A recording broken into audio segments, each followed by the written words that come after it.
ओम नारायण ऋषिकेशं गोविंदं गरुड़ध्वजं वासुदेवं हरिं कृष्णं केशवं प्रणमामि।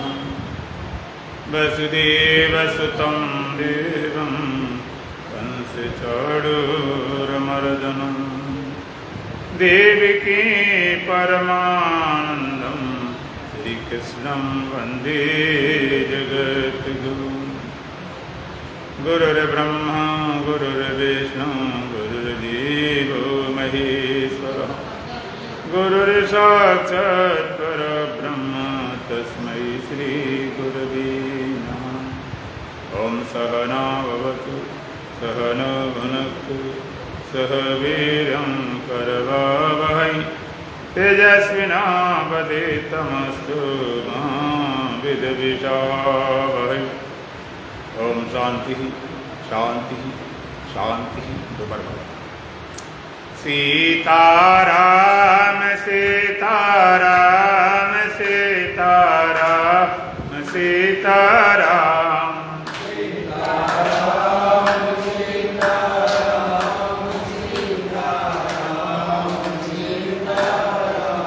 सीताराम सीताराम सीताराम सीताराम।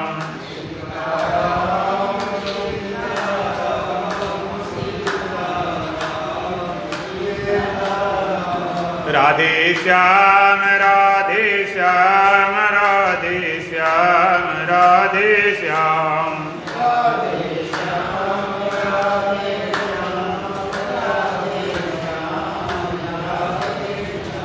राधे श्याम राधे श्याम राधे श्याम राधे श्याम।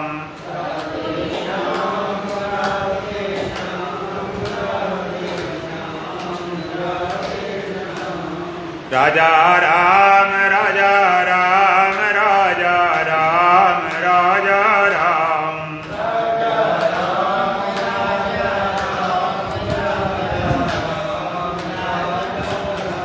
राजा राम राजा राम राजा राम राजा राम।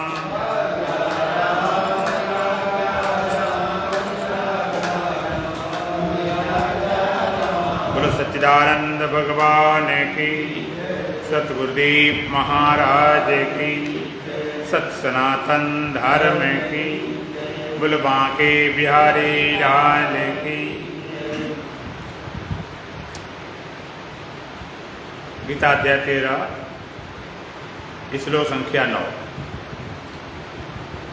असक्तियन विश्वंग पुत्रदारा गिरादिषु आसक्तिरन विश्वंग पुत्रदारा गिरादिषु नित्यम च समचित्तमिष्टानिष्टोपपत्तिषु नित्यम च समचित्तमिष्टानिष्टोपपत्तिषु।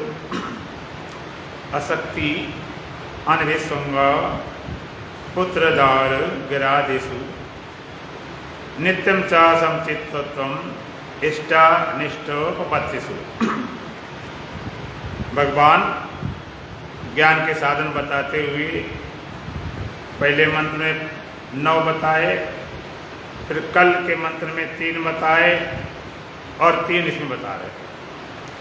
असक्ति अनविस्वंग पुत्रदार गिरादिषु।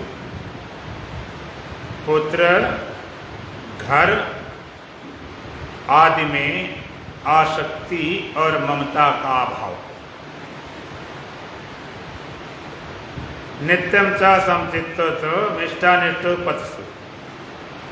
इष्ट और अनिष्ट की प्राप्ति में चित्त का सम रहना। पहले आपने 9 साधन सुने और 3 कल 12 सुने थे। आज इसमें दे रहे 2 साधन। आसक्ति अनविस्वंगा पुत्र दारा गिरादिषु। घर स्त्री पुत्र आदि में आसक्ति और ममता का भाव। नित्यम च समचित्तमिष्टानिष्टोपपत्तिषु। इष्ट और अनिष्ट की प्राप्ति में चित्त का सम रहना। और यहाँ पर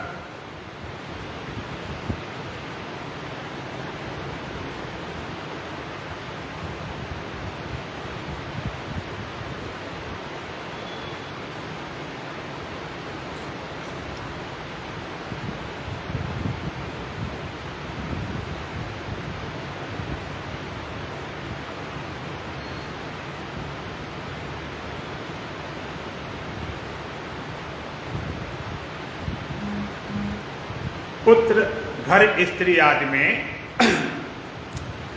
आसक्ति और ममता का भाव।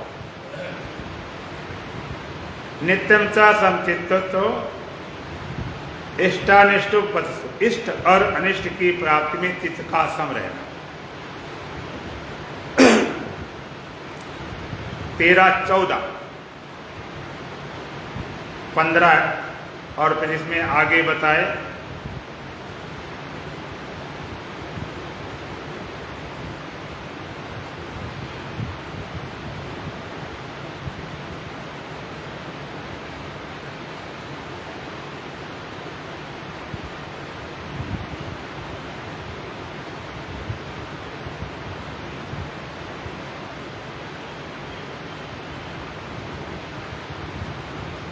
पुत्र, घर, स्त्री आदि में आसक्ति और ममता का भाव।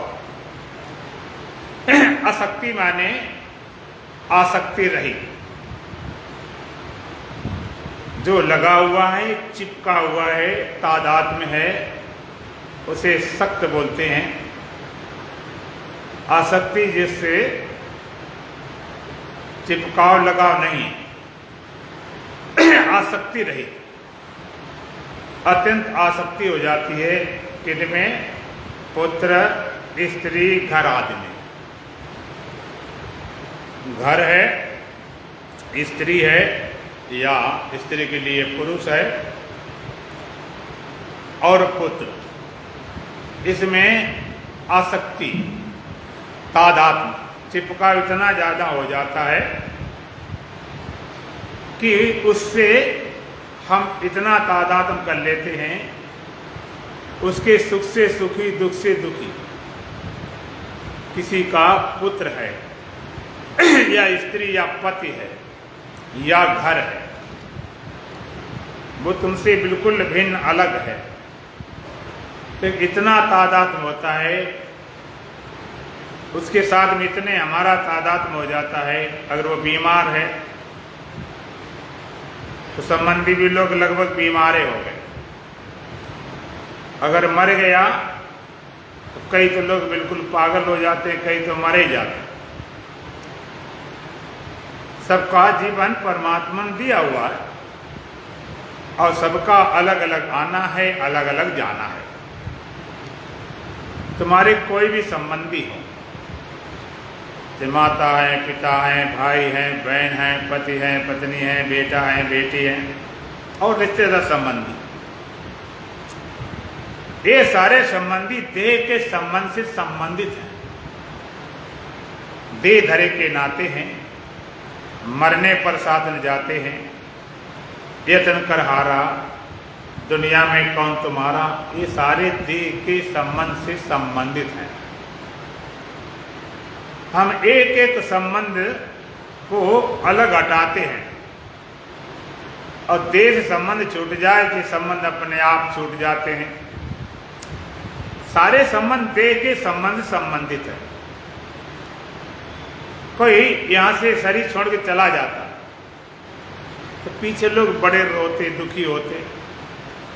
बाप चले गए, माँ चले गए, दादा चले गए, दादी चले गए, बेटा चले गए, बेटी चली गई, पति चला गया, पत्नी चले गए, लेकिन जाने वाला रोते ही नहीं, जाने वाला दुखी होते नहीं। तुम कहते तुम्हें कैसे मालूम? भाई हम तो दुखी परेशान हो, जो चला गया हमें लिए क्यों नहीं दुखी होता होगा? वो क्यों नहीं दुखी होता? तुम्हें हम प्रमाण देते। वो दुखी क्यों नहीं होता है? क्योंकि उसको याद ही नहीं रहती, याद नहीं रहती। अच्छा आप बताएं, आपने यहां जन्म ले लिया, करनाल में आ गए, जिस घर परिवार में आ गए, ठीक है।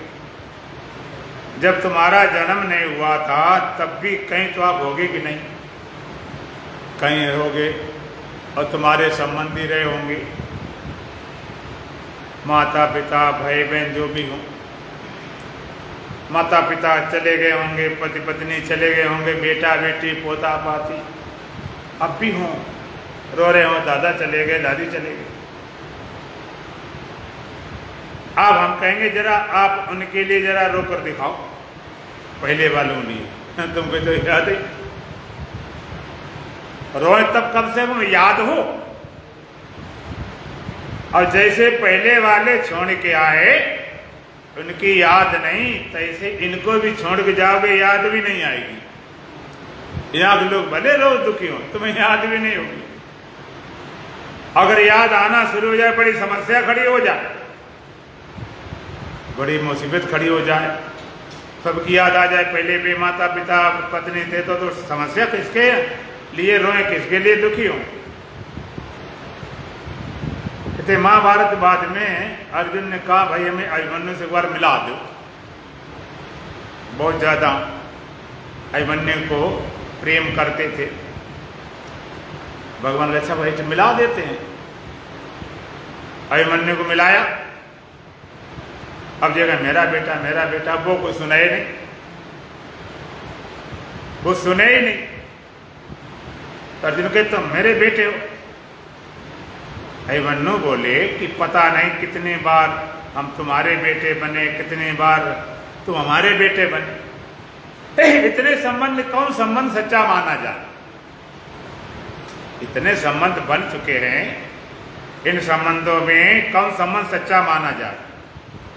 जैसे कोई रोल करता है, टीवी सीरियल में, फिल्म में रोल करता है, कभी राम बन गया, कभी रावण बन जाए, कभी सीता बन जाए, कभी कुछ बन जाए, कई रोल कर रखे हों, तो उसको कौन सा रोल सच्चा माना जाएगा? कि तुम तो भाई राम, तो कहते पहले वे भी बने थे। कई रोल, जैसे आप रामायण देखते हो कि वे अरुण गोयल बने थे, राम का रोल अदा किया था, एक जगह पर और रोल किया था। अब हमें पता नहीं कहाँ का रोल किए हो। एक बैताल, विक्रम बैताल में भी एक रोल किया था।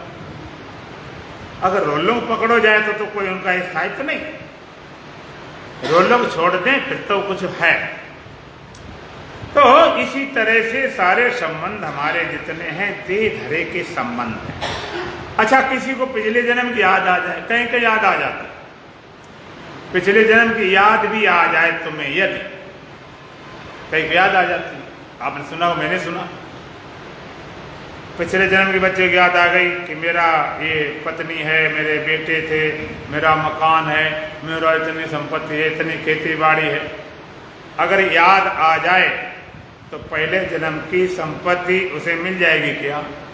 ना कानून देगी, ना समाज देगी, कहेगी वो तो उस देश तुम्हारा था, इस देश तुम्हारा कोई लेना देना। सारे संबंध देह के संबंध से संबंधित हैं। इसमें हमारी आसक्ति, अपनी देह में जो अगर आसक्ति होगी तभी दूसरे की देह होती है, और अपने देह मेरा नहीं, दूसरा कहां से हो जाएगा? सारे संबंध। एक बार एक गुरुजी थे, उनका एक चेला था, बड़ी सेवा करता था, सुबह जाए शाम जाए, बहुत रातों रात बैठा रहे, गुरु जी सेवा करे डेली, कोई नियम छोड़ता नहीं, सुबह पहुंच जाए पूरी सेवा करे, शाम करे। उसकी हो गई शादी। अब वो सुबह जाए, कभी शाम जाए, कभी नांगा कर दे, बहुत कम जाने लगा। गुरुजी बोले के बेटा अब क्या बात हो गई? पहले बहुत सेवा करते थे, नियम से दोनों टाइम आते थे, सब कुछ करते थे। कहते गुरुजी मेरी शादी हो गई। तो शादी हो गई तो क्या बात? शादी हो गई तो हो जाने दे, शादी क्या फर्क पड़ता? कहते नहीं, वो कहती मेरे पास रहो। फिर तो आने बंद कर दिया।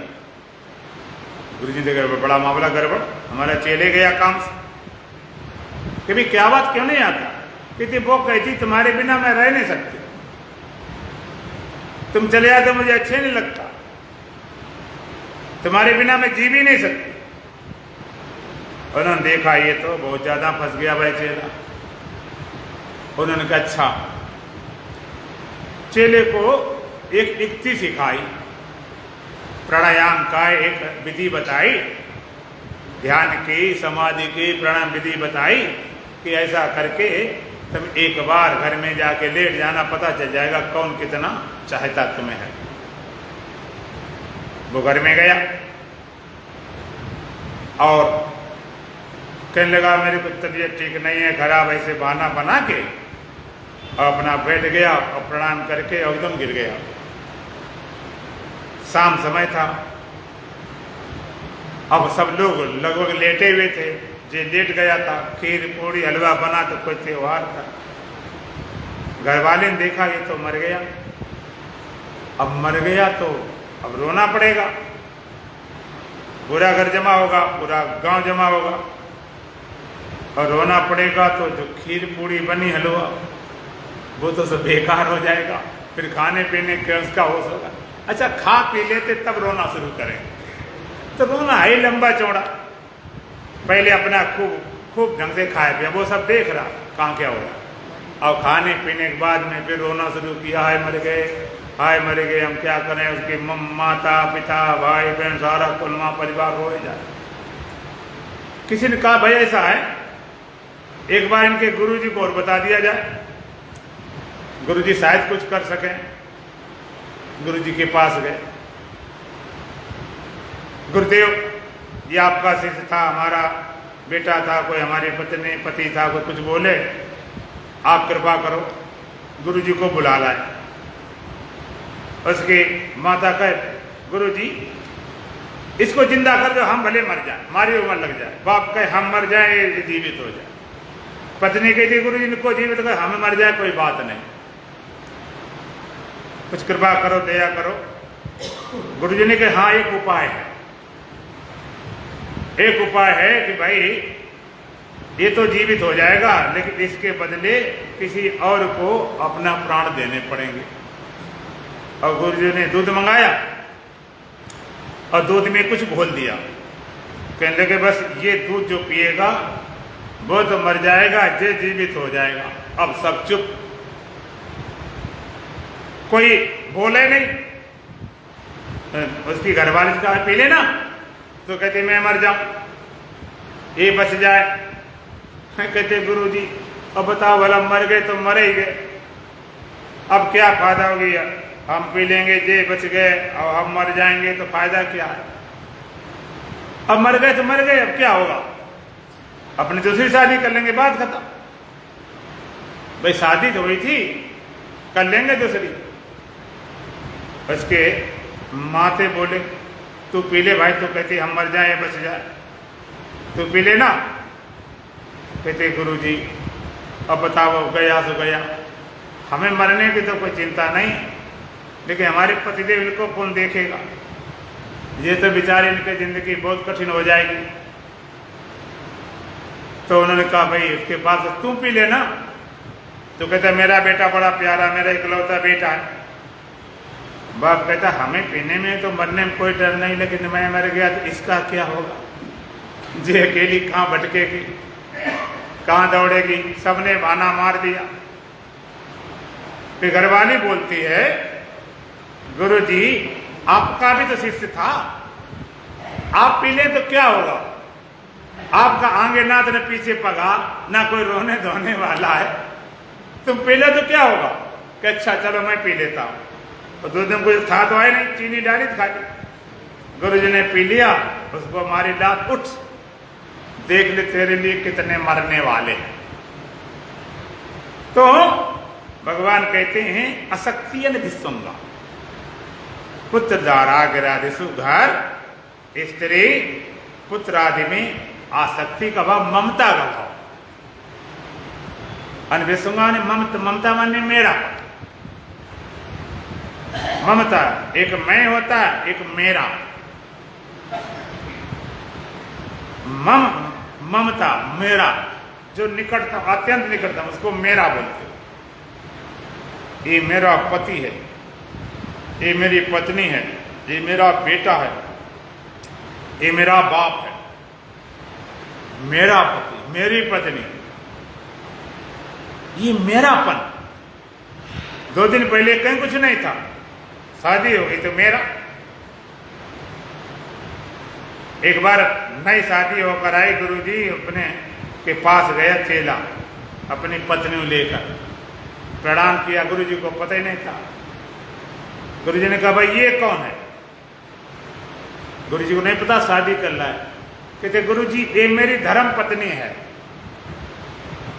गुरुजी मेरी धर्म पत्नी है। कहता जी तुम्हारी धर्म पत्नी है तो ये बताओ तुम्हारी पत्नी कहाँ रहेगी आज? ये धर्म पत्नी है। धर्म पत्नी माने मानी हुई, जिसके भाई नहीं होता उन्होंने धर्म भाई मान लिया, धर्म की बहन मान ली हैं। इसी तरह धर्म पत्नी, तेरी असली पत्नी कहाँ? घर वाली कहते क्यों भाई बताओ कहाँ है? वो सोचे और कहीं कुछ होगा। तो ममता, जो ममता होती है इतनी पकड़ होती है, और ये पक्का है कि छूटना जरूर है। जितने तुम्हारे संबंध हैं या तो तुमको छोड़ के जाएंगे और वो नहीं जाएंगे तो तुम जाओ। बीचे मिले बीच छुट जावे, अंत समय जो साथ न जावे। आप यहाँ पर बैठे हो, यहाँ पर मान लो 40-50 लोग जो भी हो, हम पूछेंगे कि 100 साल पहले इनमें से कोई बंदा था? बोल, एक भी नहीं था। 100 साल बाद स्टेज से लेकर नीचे तक कोई मिलेगा? एक नहीं मिलेगा। लोग होंगे, श्रोता भी होंगे, वक्ता होंगे, ऐसा नहीं। 100 साल बाद एक भी नहीं होंगे। और हम ही आते देख लिया। कितने साल पहले परम पूज्य परम आदरणीय महाराज भजनानंद जी महाराज, जब इधर कमरा था वहाँ रहते थे, वो काफी दिन अपना सेवा करते रहे। फिर तत्वानंद जी आए, वो भी काफी दिन चलते रहे सेवा करते, वो भी चले गए। तो खैर आयु भी कम थी, मेरे से भी कम थी, बड़े मित्र थे। फिर और एक रखे गए, अमरदेव क्या नाम था, वो भी चले गए। तो आना जाना चल रहा है, हम पकड़े बैठ जाते हैं। ये सारे संबंध माने हुए, जितने संबंध माने हुए, इसमें चिपकाव लगाव इतना नहीं होना चाहिए। छोड़ने हैं फिर क्या, छोड़ना नहीं, छोड़ना पड़ेगा। नहीं छोड़ जाएंगे तो हम ही चले जाएंगे। तो आसक्ति और ममता का भाव, पुत्र घर स्त्री आदि में आसक्ति और ममता का भाव, उनको आप पालन करो, ऐसा नहीं। उनकी सेवा करो, पति हो तो पत्नी सेवा करो, पत्नी है तो पति सेवा करे, बच्चों सेवा करो, बच्चे पिता माता सेवा, ठीक है। लेकिन आसक्ति इतनी नहीं, उनके सुखी दुखी से सुख दुख हो जाए, उनसे मर जाए, हम पागल हो जाए, ऐसा नहीं। ठीक है, व्यवहारिक रूप से उनका पालन करो, कर्तव्य मानकर।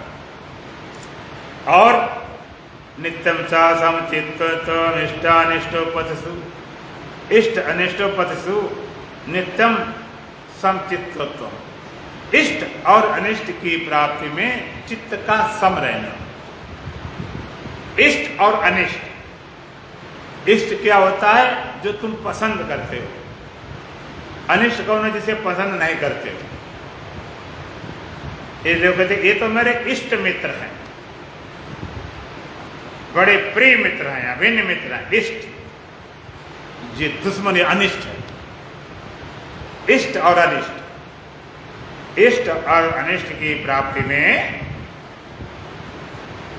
चित्त को सम रहना। कभी इष्ट मिलता, कभी अनिष्ट मिलता।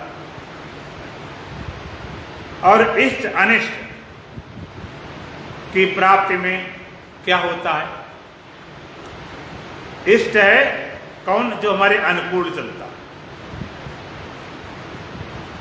जो हमारे अनुकूल चलता है उसे हमें सुख मिलता है। शास्त्र कहते अनुकूलम वेदनीयम सुखम, अनुकूलता में हम सुखी हो जाते हैं। प्रतिकूलम वेदनीयम दुखम, प्रतिकूलता से हम दुखी हो जाते हैं।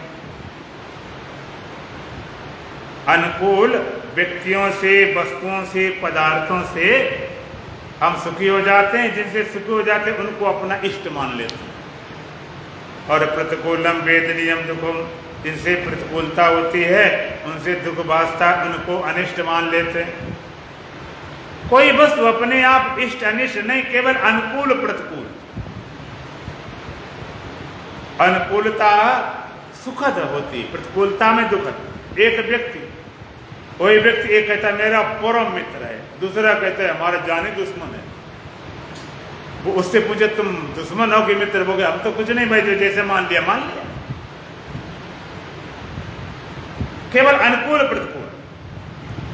कोई वस्तु अपने आप में इष्ट अनिष्ट नहीं। देखो इसमें गर्मी है, इसमें कम है, मई जून बहुत होती है। अब उस गर्मी में अब रास्ते में धूप थके थकाए मांदे आए, धूप जले भुने, और जहाँ गए उन्होंने बढ़िया सा एसी खोल दिया, ठंडी हवा में बैठे, तो लगता जैसे नहीं स्वर्ग में आ गए हों। कितनी अनुकूल लगती है, कितनी प्रिय लगती है कि सारी थकान, सारी गर्मी, सारा पसीना खत्म कर दिया। इष्ट है, अनुकूल है। और वही एसी, वही कूलर, जनवरी का महीना हो, रिश्तेदारी में जाओ, ना तुम्हें कंबल दे, न रजाई दे, और ना हीटर वीटर, तो कोई मतलब है नहीं।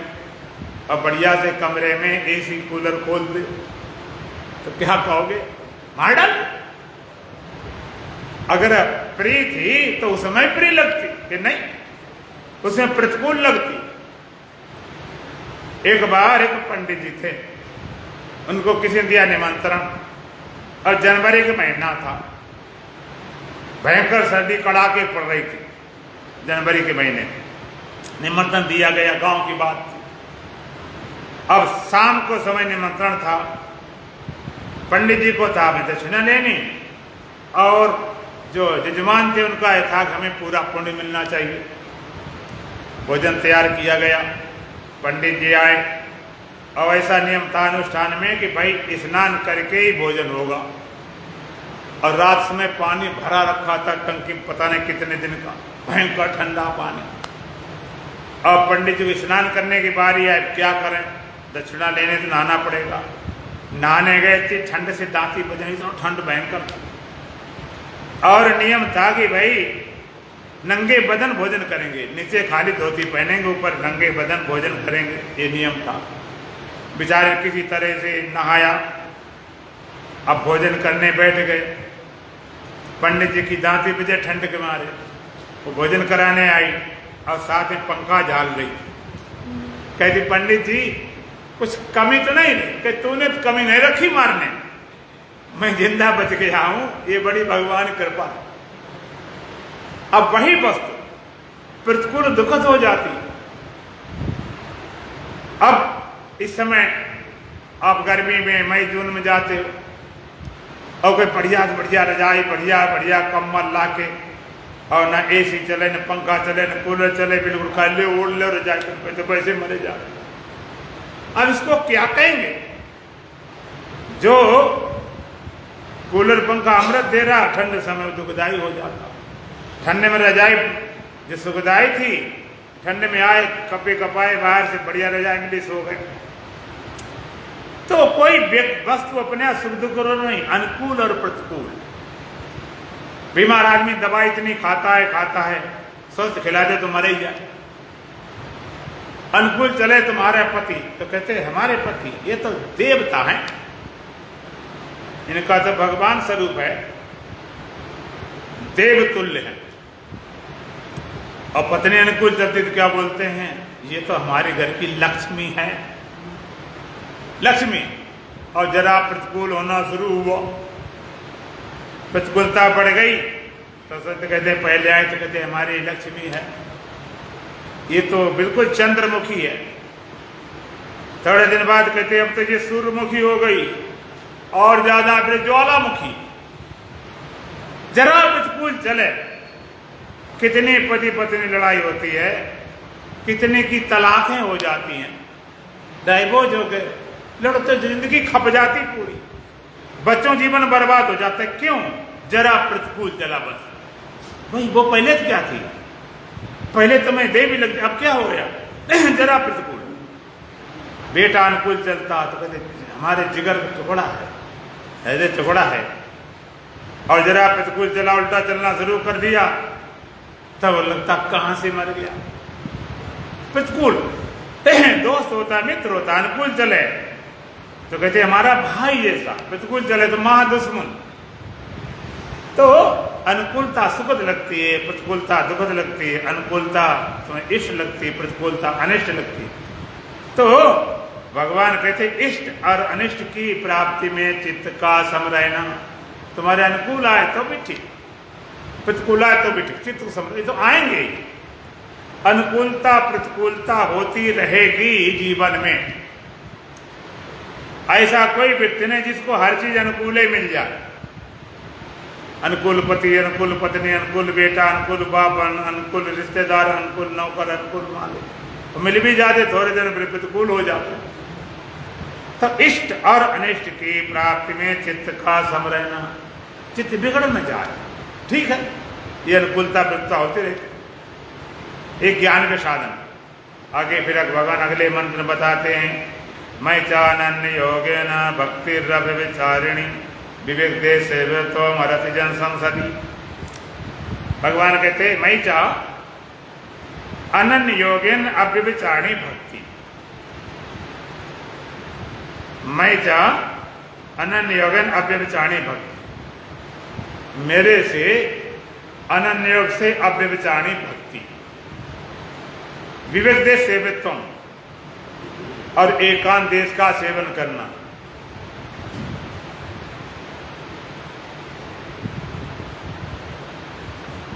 मेरे से अनन्य योग से अव्यभिचारिणी भक्ति,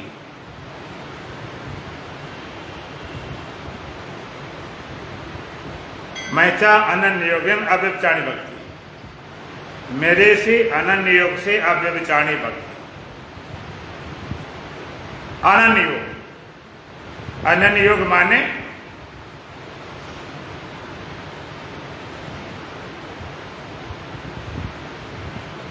जहां दूसरे की योग ना हो, और अव्यभिचारिणी भक्ति, और भक्ति कैसी हो? जो व्यभिचार रहित हो, एकांत देश का सेवन करना, अरथ जन संत।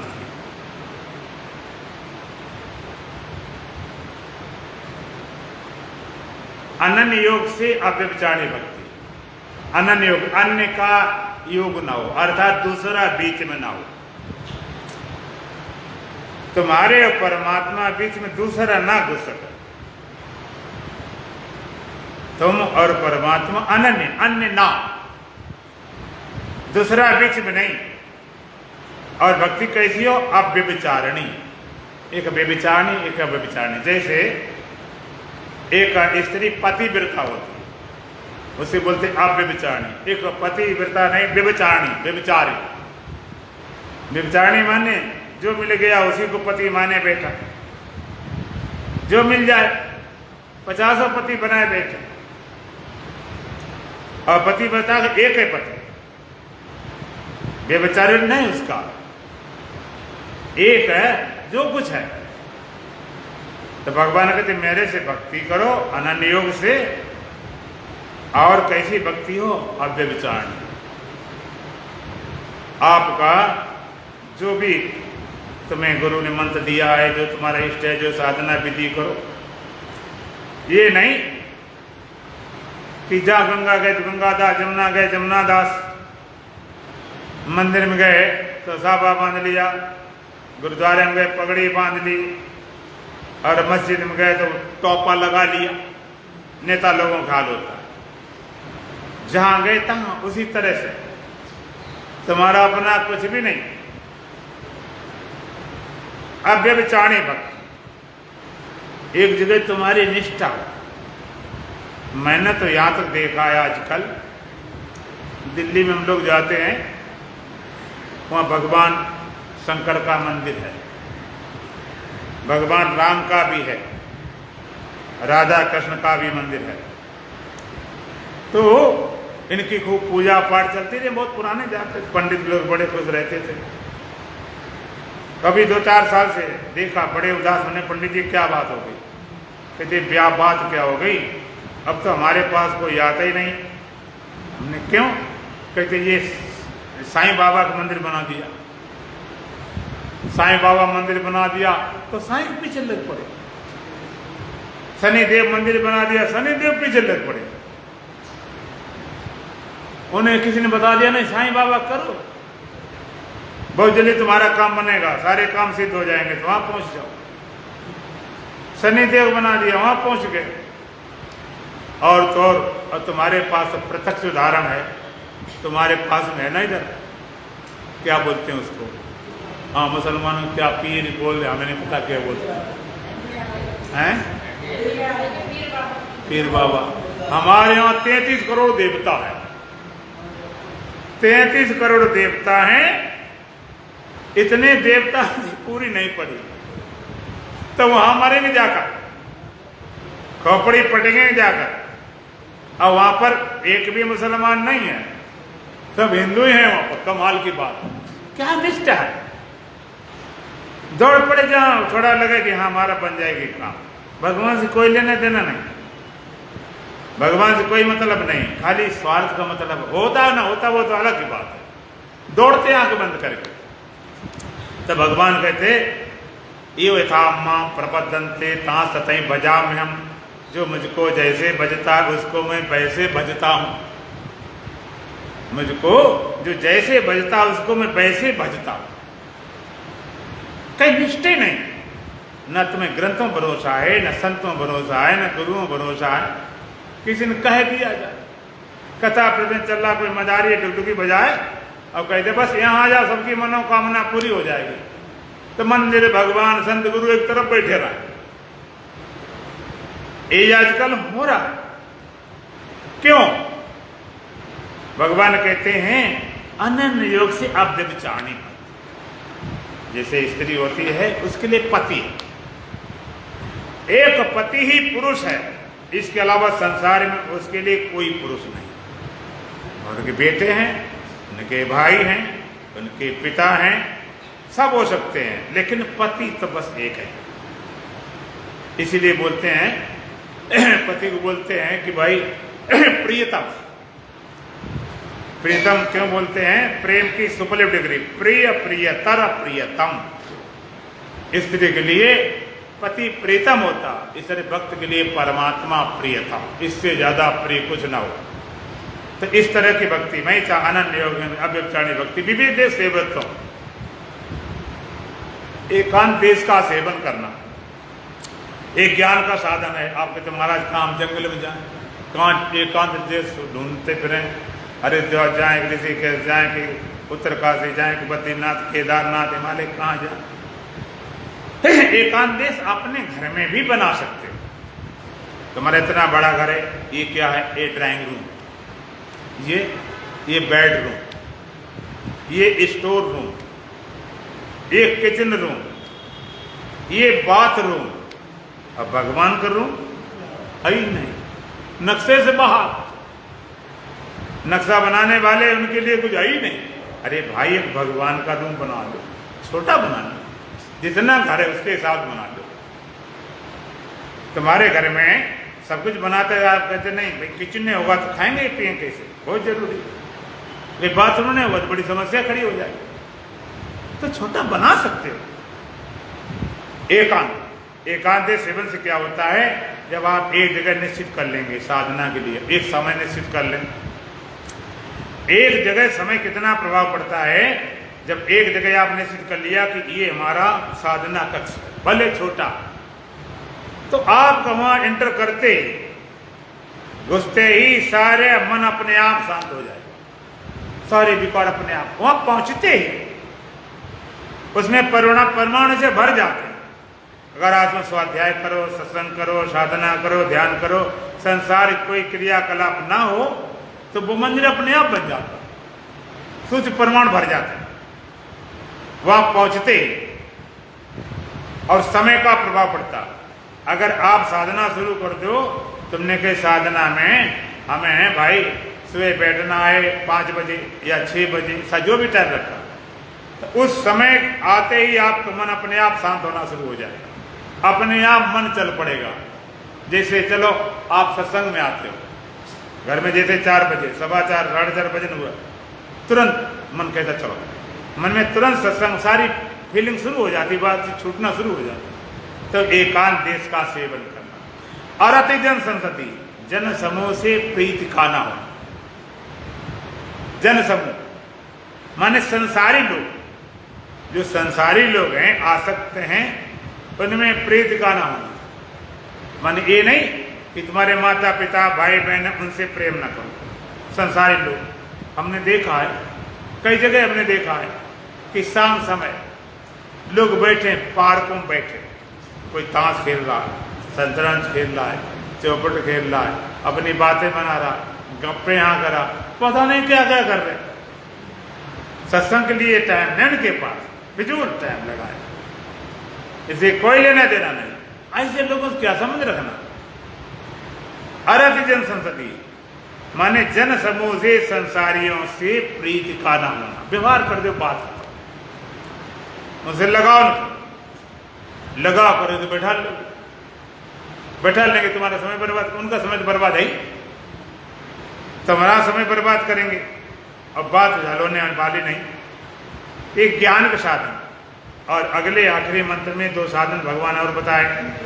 अध्यात्म ज्ञान नित्यत्वम तत्व ज्ञानार्थ दर्शनम एतद् ज्ञानम इति प्रोक्तम ज्ञानम अद्वैन्यथा। अध्यात्म ज्ञान नित्यत्वम तत्व ज्ञानार्थ दर्शनम एतद् ज्ञानमिति प्रोक्तम ज्ञानम अद्वैन्यथा। अध्यात्म ज्ञान में, अध्यात्म ज्ञान नित्यत्व, तत्व ज्ञानार्थ दर्शनम एतद् ज्ञानम इति प्रोक्तम अज्ञानम एतद्वैन्यथा। अध्यात्म ज्ञान नित्यत्वम तत्व ज्ञानार्थ दर्शनम एतद् ज्ञानम इति प्रोक्तम अज्ञानम एत अथा अन्यथा। 2 साधन आखिरी वाले भगवान कहते अध्यात्म ज्ञान नित्यत्व, अध्यात्म ज्ञान में नित्य स्थिति, तत्व ज्ञानार्थ दर्शनम, तत्व ज्ञानु परमात्मा की सर्वत्र अनुभूति, एतद् ज्ञानम भगवान का ये तो ज्ञान है, ये तथा अन्यथा, ये तथा अन्यथा अज्ञानम इति प्रोक्तम, इसके अलावा सबका सब अज्ञान है। ब्रह्म ज्ञान सब ज्ञान नहीं, और ज्ञान अज्ञान छूटत गोला तोप का करत जात मैदान। ब्रह्म ज्ञान के अलावा जितना ज्ञान है सब अज्ञान है। ये तोप गोला सबका सफाया कर देता। अध्यात्म ज्ञान तत्व ज्ञान में क्या फर्क है? अध्यात्म ज्ञान, आत्मज्ञान, योग दर्शन, सांख्य दर्शन, ये आत्म ज्ञान कराते हैं, अध्यात्म ज्ञान कराते हैं। भगवान जो मंत्र 2 शुरू में कहे, अगर उन 2 मंत्रों को समझ लिया जाए तो पूरे गीता का 13वें अध्याय राज खुल जाए। हमारे ग्रंथों की एक विधि रही हमेशा कि जिस बात को कहना है सूक्ष्म रूप से पहले ही कह देते हैं, फिर उसका विस्तार चलता रहता है सूक्ष्म रूप से। तो पहले भगवान ने कहा, क्या कहा था? इदम शरीरम कौन्तेय क्षेत्रमित विधीयते एतद्यो वेत्ति तं प्राहु क्षेत्रज्ञ तद्विदा। भगवान का ये शरीर क्षेत्र है, एतद्या व्यक्ति जो इसको जानता है वो क्षेत्रज्ञ है, वो चेतन है, वो आत्मा है। इतनी पकड़ क्लियर है 2 मंत्रों में। ये शरीर क्षेत्र है और इसको जो जानता है वो क्षेत्रज्ञ है, वो चेतन है, वो आत्मा। इस शरीर, इस स्थूल की, सूक्ष्म की, कारण की, देह की, इंद्रिय, अंतःकरण जो जानता है वो क्षेत्रज्ञ है, वो चेतन है, वो आत्मा है। आप कहते हो परमात्मा कहाँ है? परमात्मा है कहाँ, कैसे मिलेगा, क्या स्वभाव है, क्या स्वरूप है? 2 ही मंत्र सब कुछ कह दिया। ये शरीर क्षेत्र है, जो इसको जानता है वो क्षेत्रज्ञ है, वो चेतन है, वो आत्मा है। फिर अगले मंत्र में क्या कहा? भगवान के क्षेत्रज्ञम चाप इमाम विद्धि सर्व क्षेत्रेषु भारत। क्षेत्रगम चापि माम विधि सर्व क्षेत्रेषु भारत, सर्व क्षेत्रेषु क्षेत्रम मम, सारे क्षेत्रों में जो क्षेत्रज्ञ है तुम मुझे ही जान। सारे क्षेत्र जितने शरीर हैं उसमें जो क्षेत्रज्ञ है, जो जानने वाला, मुझे जान। ये शरीर क्षेत्र है, जिसको जानता वो क्षेत्रज्ञ है, वो चेतन है, वो आत्मा है। फिर क्या कहा भगवान ने, जो जानने वाला मैं ही हूं। तो भगवान कहाँ है बताओ, तुम्हारे भीतर है कि नहीं? भगवान कहाँ है? कि जो जानता है वो क्षेत्रज्ञ है, वो चेतन है, वो आत्मा है। और तुम्हारे भीतर जानने वाला कौन है? तुम्हारे शरीर की, इंद्रियों की, अंतःकरण की बात कौन जानता है? क्यों भाई? कि भाई सोना शुरू कर दिया क्या है? सोना शुरू कर दिया, अभी तो टाइम है, अभी रात में सो लेना घर में जाके। बोलो सच्चिदानंद भगवान की। तो जो जानता है वो क्षेत्र के, फिर भगवान का जानने वाला मैं ही हूं।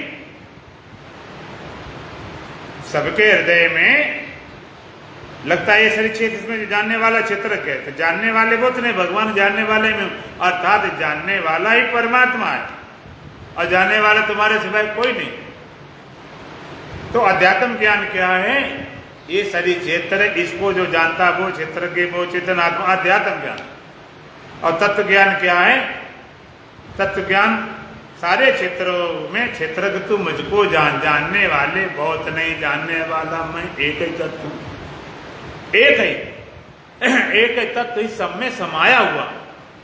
जानने वाले बहुत नहीं, जो जानता है वही क्षेत्र, वही क्षेत्र, जानने वाला तुम्हारे सिवाय कोई नहीं। इसलिए वेद कहता प्रज्ञानम ब्रह्म, जो प्रकष्ट ज्ञान, इंद्रिय ज्ञान नहीं, वृत्ति ज्ञान, शुद्ध चेतन रूपी ज्ञान ब्रह्म।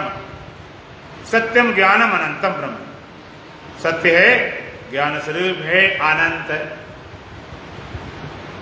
इसी का अयम आत्मा ब्रह्म, एक आत्म तत्व तो ब्रह्म है। शरीर इंद्रियां अंतःकरण जानने वाला साक्षी तत्व यही तो ब्रह्म है।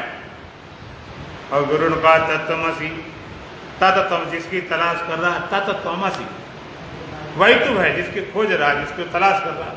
तब शिष्य जानता, तब कहता सोमअस्मि शिवमअस्मि निर्विकल्पोहम निरंजनोहम।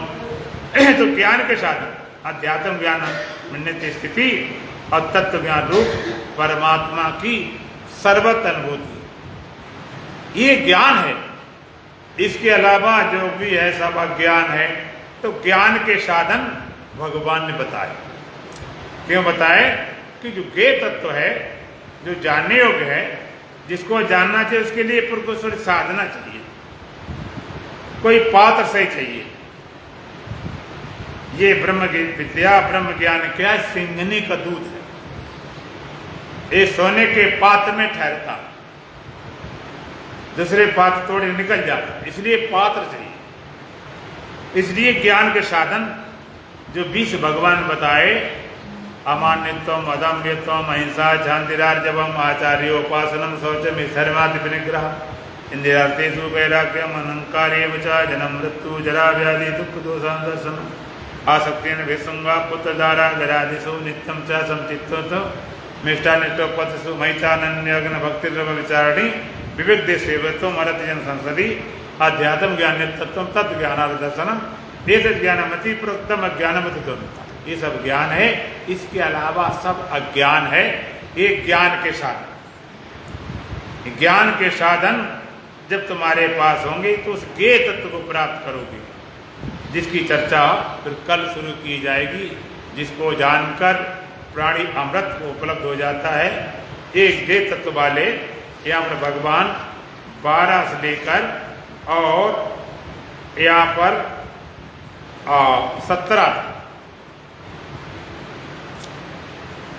यहाँ पर शुरू करते हैं भगवान।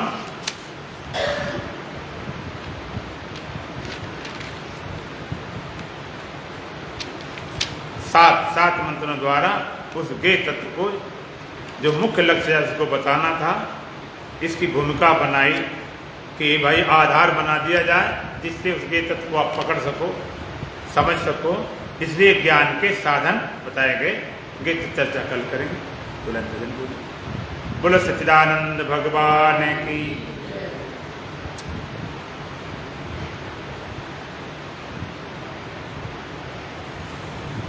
ऐसा देश हमारा कि संतो, ऐसा देश हमारा,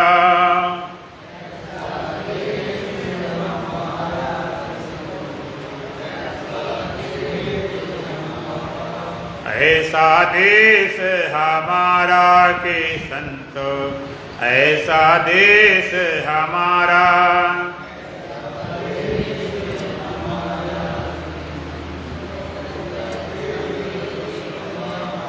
बिना बादल जहाँ बिजली चमके,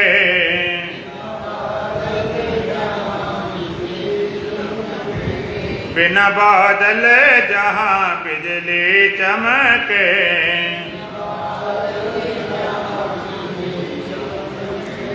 बिना सूर्य उजियारा के संतो, ऐसा देश हमारा।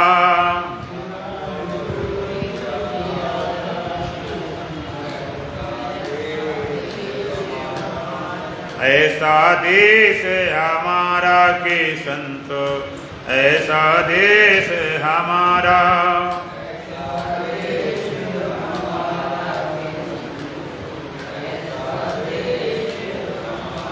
जल की बूंद गिरे जल ही में, जल की बूंद गिरे जल ही में,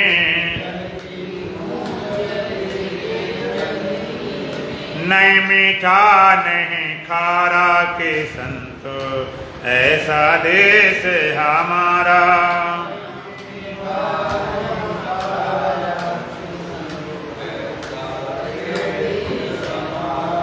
ऐसा देश हमारा के संतो, ऐसा देश हमारा।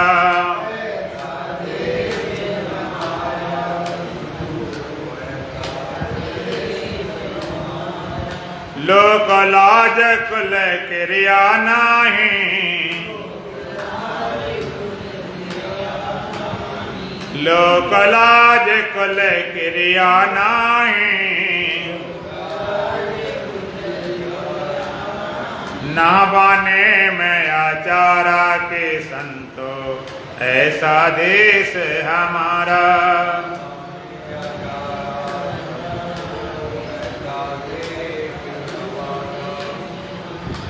ऐसा देश हमारा के संतो, ऐसा देश हमारा।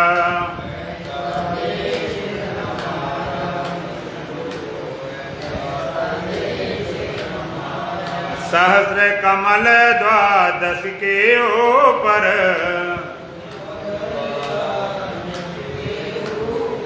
सहस्र कमल द्वादश के ऊपर,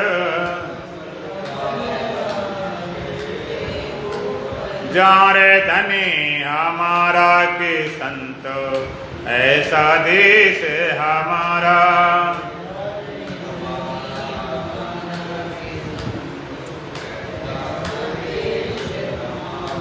ऐसा देश हमारा के संतो, ऐसा देश हमारा।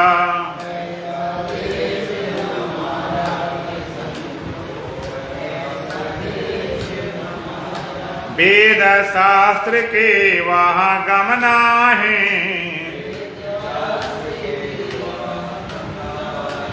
वाघर अगम अपारा के संतो, ऐसा देश हमारा।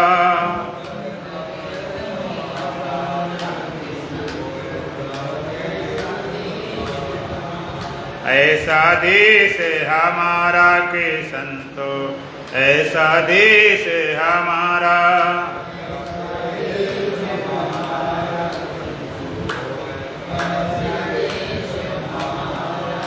ऐसा देश हमारा के संतो, ऐसा देश हमारा।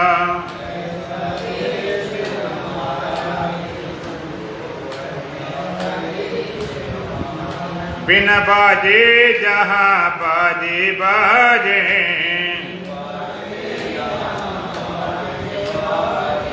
बिन बाजे जहाँ बाजे बाजे,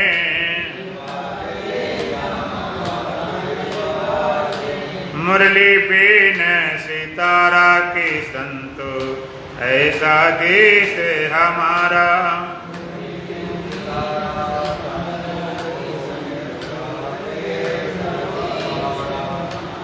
ऐसा देश हमारा के संतो, ऐसा देश हमारा।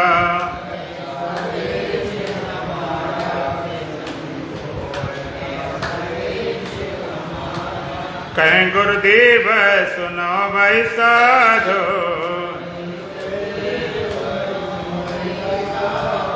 कहें गुरुदेव सुनो भाई साधो, पहुँचे गुरु का प्यारा के संतो, ऐसा देश हमारा।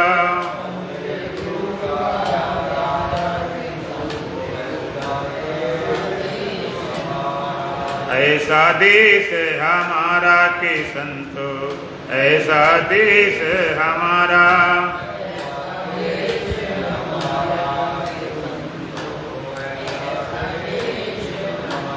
आपन जाए ब्रह्म होए बैठे, कहा न सुनन थे न्यारा के संतो, ऐसा देश हमारा।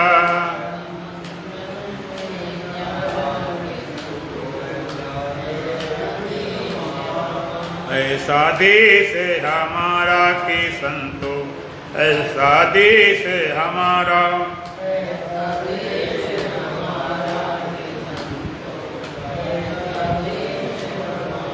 ओम पूर्णमदः पूर्णमिदं पूर्णात् पूर्णमुदच्यते पूर्णस्य पूर्णमादाय पूर्णमेवावशिष्यते। ओम शांति शांति शांति। बोलो सच्चिदानंद भगवान की, सतगुरुदेव महाराज की, सत सनातन धर्म की, बोलो बांके बिहारी लाल की, आज की आनंद की।